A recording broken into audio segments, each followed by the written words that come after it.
জয় গুরু। বন্দে পুরুষোত্তমম। পরম প্রেমময় শ্রী শ্রী ঠাকুরের রাতুল চরণে কোটি কোটি প্রণাম এবং শ্রদ্ধেয় দর্শক মণ্ডলী এবং দূরাগত নিকটস্থ এবং গ্রামবাসী, নগরবাসী, বিশ্ববাসী সকলকে আমার ইষ্টানুগ শ্রদ্ধা ভক্তি ভালোবাসা জানিয়ে এই পরম প্রেমময় শ্রী শ্রী ঠাকুর অনুকূলচন্দ্র যুগাবতার এবং তিনি আবির্ভূত হয়েছিলেন।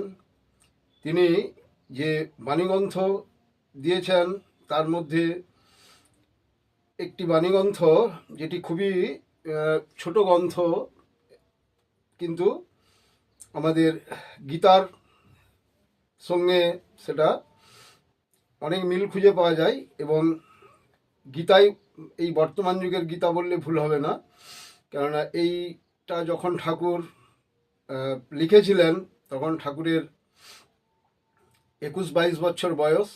তিনি লিপিবদ্ধ করেছিলেন এক ভক্তের অনুরোধে, আকুল প্রার্থনায়, তার বাল্য বন্ধু। তো সেই সত্যানুসরণের একটি অধ্যায় পাঠ করছি। শিষ্য। অন্ধ হওয়া দুর্ভাগ্য বটে, কিন্তু যষ্টিচ্যুত হওয়া আরও দুর্ভাগ্য, কারণ যষ্টি অনেকটা চক্ষুর কাজ করে।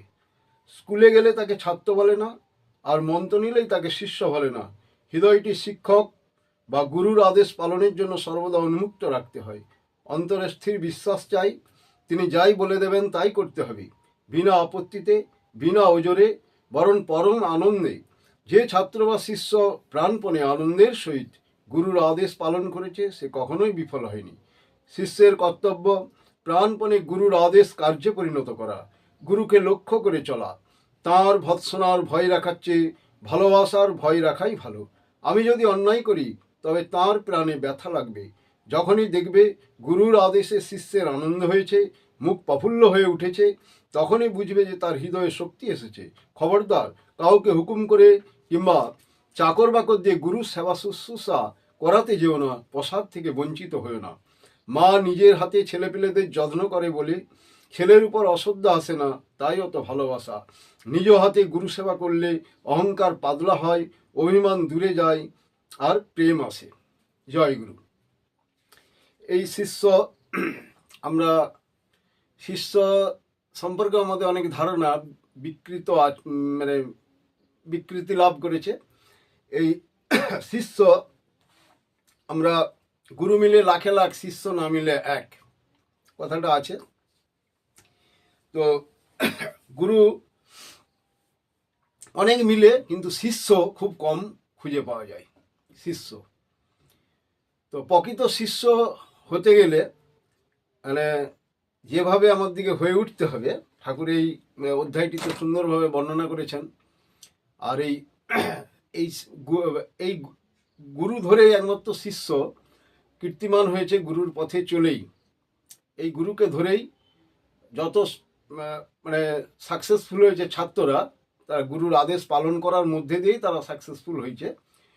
উপমনু, আরুণী, শিবাজি, চন্দ্রগুপ্তের চাণক্য, এরকম উদাহরণ ভুরি ভুরি আছে। বিবেকানন্দ, হনুমান এবং ভক্তবীর যারা আছে, তারা এই গুরুর আদেশ পালন করেই কিন্তু তারা এই সাকসেসফুল হয়েছে।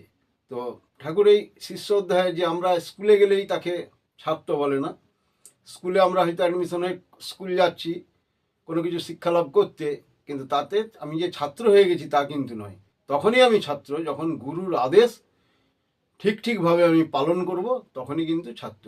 স্কুলে গেলেই তাকে ছাত্র বলে না, আর মন্ত্র নিয়ে নিলেই শিষ্য হওয়া যায়নি। গুরুর আদেশ পালনের জন্য সর্বদা উন্মুক্ত রাখতে হয়, গুরুর আদেশ টোটোভাবে পালন করতে হয়। তো সেই অন্ধ হওয়া দুর্ভাগ্য, বলছে আমরা অজ্ঞানতার অন্ধকারে ডুবে আছি, তাই আমাদের বোধ চেতনা স্বচ্ছ নয়।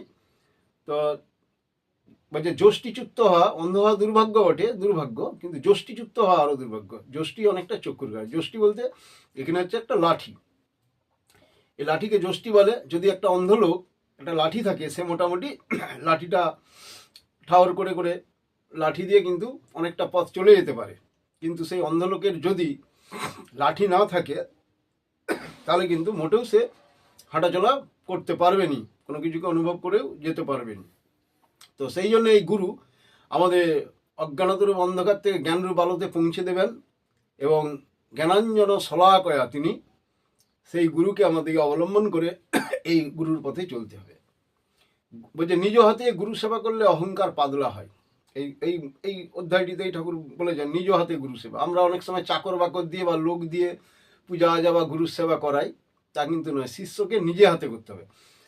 নিজ হাতে গুরু সেবা করলে কি হয়? অহংকার পাতলা হয়, অভিমান দূরে যায় এবং হৃদয়ে প্রেম আসে। তবে আমরা সার্থকতা লাভ করতে হবে নিজে হাতে।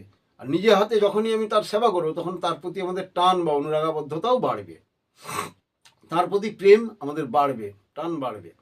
হ্যাঁ, যেমন মা ছেলেপুলেদের যত্ন করে, খেতে দেয়, তার পরিচর্যা করে, সেই জন্যে মায়ের অত ভালোবাসা এই সন্তানটির প্রতি, সে প্রতিপালন করে বলে। তো আমরা যদি গুরু সেবা নিজ হাতে করি, তাহলে কিন্তু আমাদের গুরুর প্রতি টান আমাদের তৈরি হবে। এবং প্রত্যেক দিনের প্রেসক্রিপশন, আমরা শুধু কলঙ্গায় তুলে রেখে আমরা যদি ফুল তুলসী সারা জীবন দিই না, সেটা ঠাকুর করতে কখনোই বলেনি। সেটা আমাদেরকে যেটা বলেছেন সেটা হচ্ছে প্র্যাকটিক্যালি, বাস্তবভাবে আমাদেরকে করতে হবে। তার অনুশাসনগুলিকে প্রত্যেকটা পদক্ষেপে আমাদের কার্যে রূপ দিতে হবে। আমাদের চলাবলায় আমরা যা পেশাতে আছি, সেই পেশার মধ্যে দিয়ে কৃষি, শিল্প, বাণিজ্য, আমরা যে পেশাতেই থাকি বা চাকুরি, এই সব পেশার মধ্যে দিয়ে তার নীতিকে পরিপালন করে চলতে হবে, এবং তদনুগভাবে আমাদেরকে বাক্য বিনিময় এবং কর্মনির্বাহ করতে হবে। হ্যাঁ, এবং সৎ সন্দীপনা নিয়ে, তাহলেই কিন্তু আমরা গুরুর আদেশ ঠিকভাবে পালন করতে পারবো। তো এই যে গুরুর, তো এই গুরু আমাদের ঠাকুর অনুকূলচন্দ্র বা আরও অনেক সিদ্ধ গুরু গ্রহণ করেছেন, এবং ঠাকুর অনুকূলচন্দ্রকে আমরা গ্রহণ করেছি। আরও বহু কোটি কোটি শিষ্য, কোটি কোটি মানুষ আছেন। তারা এবার সবাই যে গ্রহণ করে তাকে শিষ্যত্ব অর্জন করবে সেটা কিন্তু নয়। কিন্তু মন্ত্র নিয়ে নিয়েছে বলে আমরা যদি তাকে শিষ্য বলে ভেবে ফেলি, বা তার হাতে জল শুদ্ধ হয়ে গেছে, মন শুদ্ধ হয়ে গেছে, এটা নয়। আর গুরু দীক্ষা নিলেই যে হাতে জল শুদ্ধ হয়ে যায়, মন শুদ্ধ হয়ে যায় বা দেহ শুদ্ধ হয়ে যায়, এটাও কিন্তু আমাদের ভুল ধারণা। তো আমাদের চিত্তশুদ্ধি, যেটা হাতে জল শুদ্ধি বলে, কেউ চিত্তশুদ্ধি, আত্মশুদ্ধি, এই যে শুদ্ধতা, এগুলো তখনই আসে যখন আমরা টোটো গুরুকে অনুসরণ করে চলি। তখনই আমাদের কিন্তু আচরণগুলো শুদ্ধ হয়, নির্মল হয়, এবং তখনই আমাদের ওই হাতের জল সিদ্ধি বলুন আর চিত্তশুদ্ধি বলুন, সেইগুলো কিন্তু হয়ে ওঠে। এছাড়া ঠাকুর নামকেও আসতে হয়তো ঠাকুরকে গ্রহণ করেছি, কিন্তু ঠাকুরের টোটো আমরা অনুসরণ করছি না, এতে কতটুকু আর হবে? তাতে মালিন্যতা অনেক রয়েই যায়। ভালো করে মার্জন হতে গেলে রামকৃষ্ণের কথাতে একটা সুতোর মধ্যে যদি একটা ফুলকিও থাকে, সুতোর মধ্যে যদি একটা ফুলকি থাকে, যেমন ছুঁচের মধ্যে দিয়ে ঢুকানো যায় না সেই সুতোটা, তেমনি আমাদের মধ্যে এতটুকু বৃত্তির লেশ যদি থাকে, এতটুকু দুর্বলতা যদি থাকে, এবং এতটুকু যদি বৃত্তির লেশ মাত্র আমাদের থাকে, তাহলেও কিন্তু আমাদের ঈশ্বর লাভ বা ভগবত প্রেমে বাধার সৃষ্টি হয়ে ওঠে না। সেই জন্য আমাদেরকে কিন্তু একদম চকচকে ঝকঝকে হতে গেলে, তাহলে আমাদেরকে টোটো কিন্তু গুরুর নির্দেশগুলো পালন করতে হবে। এই গুরুর নির্দেশ যজন যাজন ইষ্টভীতি স্বস্ত্যয়নী সদাচার, আমি আগের ভিডিওতেও এই অনুচলন ছিল আমাদের। বহু সিদ্ধগুরু, পাবক পুরুষ, তাদের সব আচরণে আছে, ঋষিদের ছিল, এগুলো আলোচনা করেছি। তো এইভাবে প্রকৃত ছাত্র হওয়া যায়। তাহলে স্কুলে গেলে আমরা যে ছাত্র হয়ে যাব, এই ধারণা আমাদের ভুল। বা উনি ঠাকুর অনুকূলচন্দ্রের দীক্ষিত, বা আমি ঠাকুর অনুকূলচন্দ্রের দীক্ষিত হয়ে গেছি বলেই আমি একজন শিষ্য হয়ে গেছি, তা কিন্তু নয়। শিষ্য মানে প্রাণপণে গুরুর আদেশ কার্য পরিণত করার জন্য তার একটা উন্মাদনা থাকবে এবং অনুরাগ থাকবে, তবেই কিন্তু প্রকৃত শিষ্য হয়ে উঠতে পারা যাবে। তো এই সত্যানুসরণ, যে গীতায় যে সব জিনিস আছে, এই সত্যানুসরণ সেই জিনিসই আছে। ঠাকুর আরও সুন্দর করে বাংলায় করে এই দিয়েছেন। তৎকালীন সময়ের যে বুদ্ধিজীবী এবং আমাদের চেতনা সম্পন্ন আমাদের বিশ্বকবি রবীন্দ্রনাথ ঠাকুরের কাছে এই গ্রন্থটি কৃষ্ণপ্রসন্ন ভট্টাচার্য, এবং আরও ভক্ত, জ্ঞানীগুণী ভক্ত, তারা এই সত্যানুসরণটি তার কাছে নিয়ে গেলেন। তিনি এই আদ্যপন্ত এই সত্যানুসরণ পাঠ করে তিনি সিলমোহর দিয়েছিলেন যে এটি কার লেখা। তখন ঠাকুর অনুকূলচন্দ্রের নাম উপস্থাপিত হয় যে ঠাকুর অনুকূলচন্দ্র এটি লিখেছেন। তিনি পড়ে বললেন, এটা বর্তমান যুগের গীতা এবং এর মধ্যে কোনো ভুল ভ্রান্তি নেই, এতে কলম চালানোর আমার কোনো ক্ষমতাও নেই, এতই সুন্দর জিনিস। তো এই সত্যানুসরণের মধ্যেই ছোট বইটির মধ্যে, যদিও চটি বই, এর মর্মার্থ খুব গূঢ় এবং বাস্তব। এই ছাড়া আমাদের সাকসেসফুল হওয়ার মানে সত্যকে মানে অনুধাবন করার এই সহজ পন্থা এই ঠাকুর অনুকূলচন্দ্র করে দিয়েছেন, এটার মধ্যে অনুসরণ করতে হবে। রামকৃষ্ণদেব সময়ে রামকৃষ্ণদেব বলেছিলেন স্বর্গে ওঠার, মানে স্বর্গ মানে আমরা আকাশে যে কোথাও একটা থাকে কিছু আকাশের স্বর্গ থাকে, এটা ভুল ধারণা। স্বর্গ মানে সুযুক্ত রিজ ধাতু, মানে শুভে গমন। আর শুভে গমন যেখানে হয়, সম্মিলিত হবে, সেখানেই কিন্তু স্বর্গ রচিত হয়, সেখানেই কিন্তু শান্তি হয়, সুখ হয় এবং আনন্দময় থাকা যায়, সত্তাকে আনন্দময় রাখা যায়। এইটাই হচ্ছে স্বর্গ। প্রত্যেক সংসারে স্বর্গ রচনা করার কথা বলেছেন, কবিকণ্ঠে ধ্বনিত হয়েছে। এবং ঠাকুরও বলেছেন সংসারে স্বর্গ রচনা করতে হবে। তো সেই রবীন্দ্রনাথের তিনি সিলমোহর দিয়েছেন এবং প্রতিটা মানুষ আজকে এটাকে গীতা যা যা আছে তাই। গীতায় যেমন প্রথমে যে অধ্যায় আছে যে আমাদের সত্যানুসরণে যেটা আছে দুর্বলতা, সেই দুর্বলতা সম্পর্কে ঠাকুর সুন্দরভাবে বলেছেন। দুর্বলতা মানে কি? দুর্বল মানে দুষ্ট বল আমাদের মধ্যে যে আধিপত্য করে থাকে, সেগুলো কিভাবে তাড়ানো যায় ঈশ্বরের প্রতি অনুরাগাবদ্ধ হয়ে, সেগুলো তিনি দেখিয়ে দিয়েছেন। আর গীতাতেও কিন্তু সেই দুর্বলতা অধ্যায় প্রথমেই কিন্তু ওই অধ্যায়টি আছে, এই দুর্বলতা অধ্যায়। তো এই বর্তমান যুগের এই যে গীতা, এটা আরও প্রাঞ্জল এবং এই যুগে মানুষ সেটাকে অনুসরণ করে সহজেই কিন্তু করায়ত্ত করতে পারবে। রামকৃষ্ণদেব সেই সময় তৎকালীন সময় আবির্ভূত হয়ে বলেছিলেন যে এখন স্বর্গে যাওয়ার দড়ি করে দিয়েছি, দড়ি ধরে ধরে মানুষ স্বর্গে মানে ভালো শুভে করতে পারে, মানে সহজ করে দিয়েছেন তিনি। তো এই মানে শুভে গমন করবে মানুষ কিভাবে, তিনি যেটা সহজ করে গেলেন, দড়ি করে দিয়েছি। তো ঠাকুর অনুকূলচন্দ্র এসে তার আলোচনায় বলেছে একবারে সিঁড়ি করে দিয়েছি, সিঁড়ি। আর দড়ি ধরে তোমাকে কষ্ট করে উঠতে হবে না, আরও সিঁড়ি, মানে খুব সহজভাবে তুমি কিন্তু উঠে যেতে পারো, তিনি সিঁড়ি করে দিয়েছেন। তো এই খুব কম কথাই বলতে গেলে এই সত্যানুসরণ নবযুগের নবগীতা। আর কলি যুগ মানে খারাপ যুগ কিন্তু নয়। কলি মানে হচ্ছে কত কিলক বা কতগুলো গুচ্ছ আকারে যে মানুষ ভ্রষ্ট হয়ে গুচ্ছ হয়ে গেছে, স্বার্থান্বেষী হয়ে, সেইগুলোই আবার মিলিত হওয়ার যুগ, মিলন যুগ।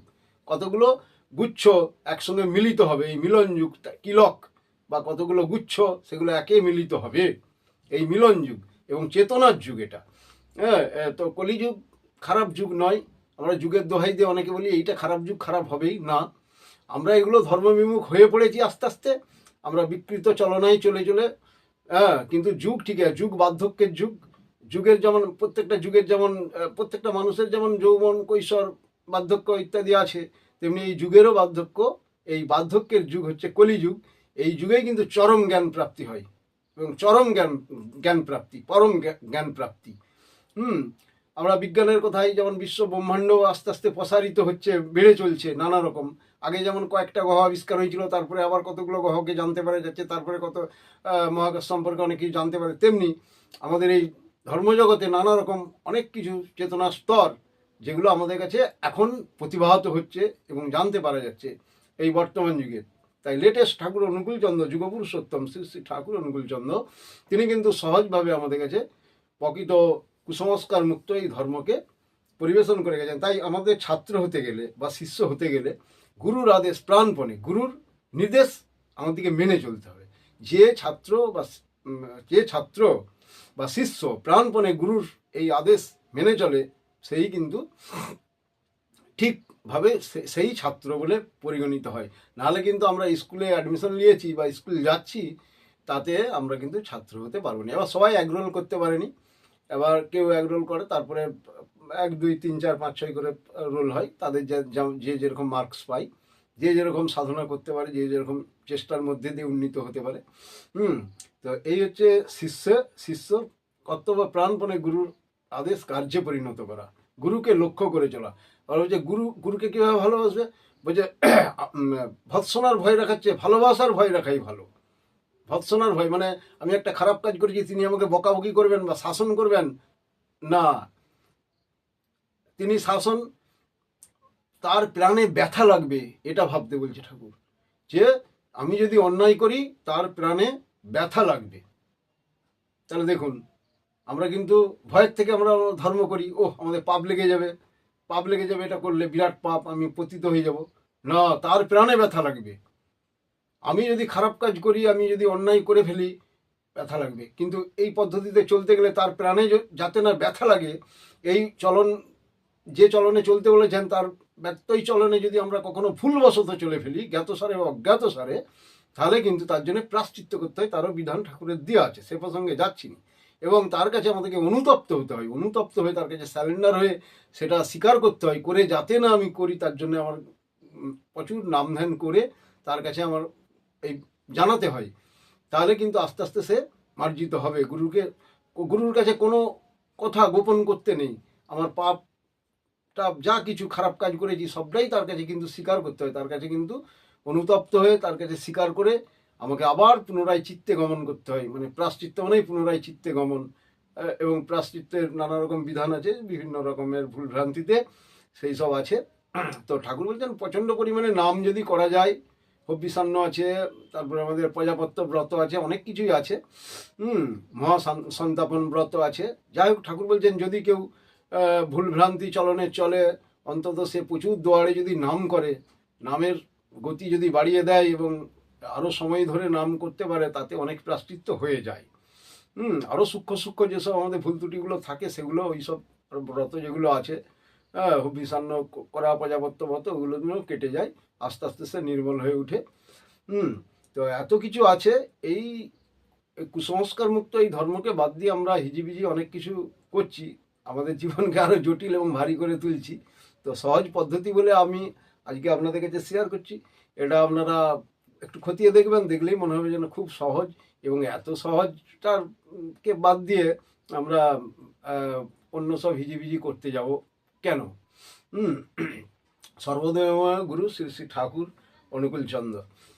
আজকে ভিডিও আর বড় করছি নি, এই শিষ্য অধ্যায়ের উপরই সামান্য কিছু আমার অনুভূতি লব্ধ যেটুকু আমি আহরণ করেছি। আরও আছে অনেক, বলতে গেলে অনেক, ভিডিও বেড়ে যাবে, তো একটু একটু করেই হবে। একটা আমি সঙ্গীত করে আপনাদের ভিডিও বন্ধ করি।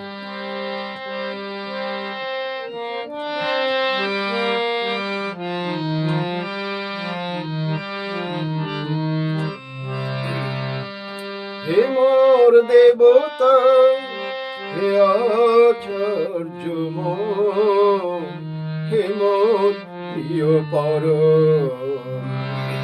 অন্তর মাঝে আছে জমা যত, অন্তর মাঝে আছে জমা যত, শ্রদ্ধা তোমার লাগি,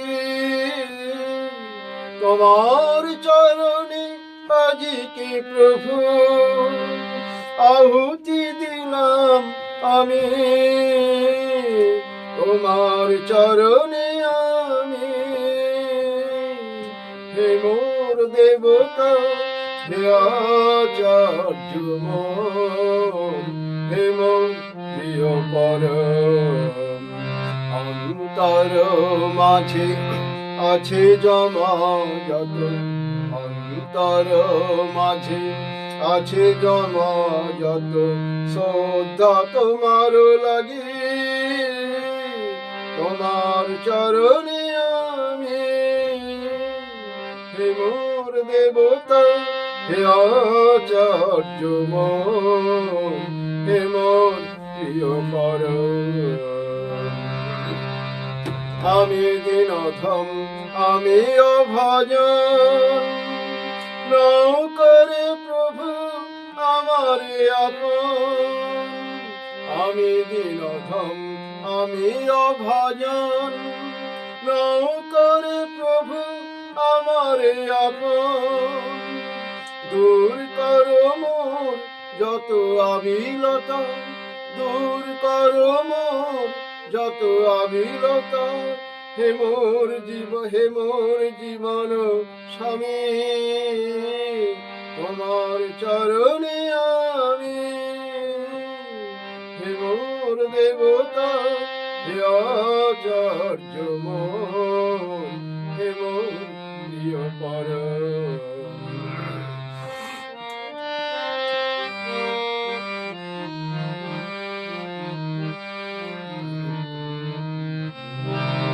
চলার পথে তুমি ধ্রুব তারা, তোমাতে আমি হই যেন হারা। চলার পথে তুমি ধ্রুব তারা,